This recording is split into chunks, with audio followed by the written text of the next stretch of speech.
nitwigira twicara tuguma tubona bishasha bikaboneka ko imbere ari heza.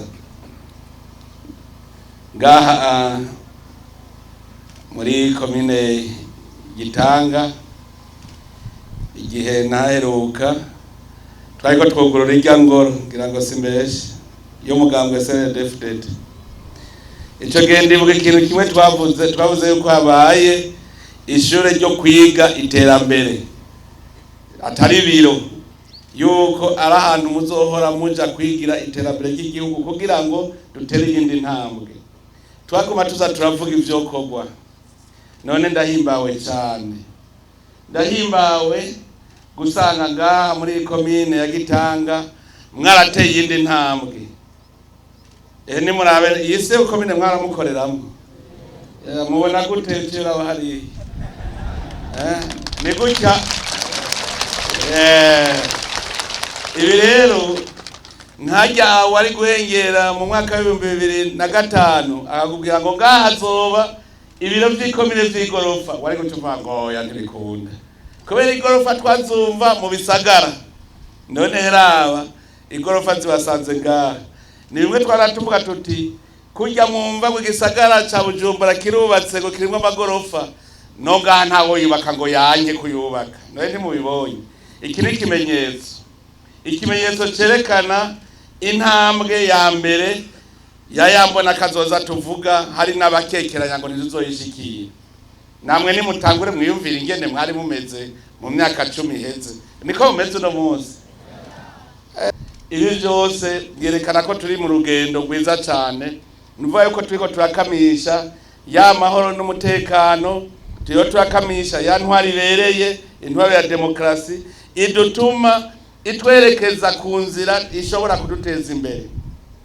Twama tubivuga tuti iterambere rikomoka ku mwene gihugu rikongera rikamusubirako. Aha mwejeje kwiyubakira ikomine mu maboko yanyu. Mwibaza yuko ayo maheruge yavuye kwa musitanteri? Yavuye muri mwebwe nyene. Mukoze mukaronka umusesekara mushora mu isoko, hacaboneka amatagisi n'amakori, ngayo ya matagisi kivamwo nikijya. Ubu rero murashobora kubona muti umwe wese rero nakore dutange amatagisi n'amakori dukora ibiruta. Aha yini intango kuko mu 2040 dushaka nkaha hazoba hari igisagara ciza. Mwese mutakiba hariya mu mwonga, amatara yo ndazi ko ari mu nzira za. Amatara mu nzira za. Aha muzosanga ari igisagara. Mwese mwavuye mu myonga muriko mwubaka utuzu twiza ngaha hejuru kuko mwaramaze gukora amaboko mu mpuzu. Ndababona. Impanuro ni imwe gusa. Niba wawe wibona ko hari ico ukenye, ugikenye kubera iki? Wige uti je nkenye kubera iki? Hari abantu bagenda ngaho bakaririmba ngo barakenye. Ejo yaratunze. Nene bukariko yidodombo no musi. Uvuga ko uno musi ari ico ukenye, cufa tuti none sino kironka.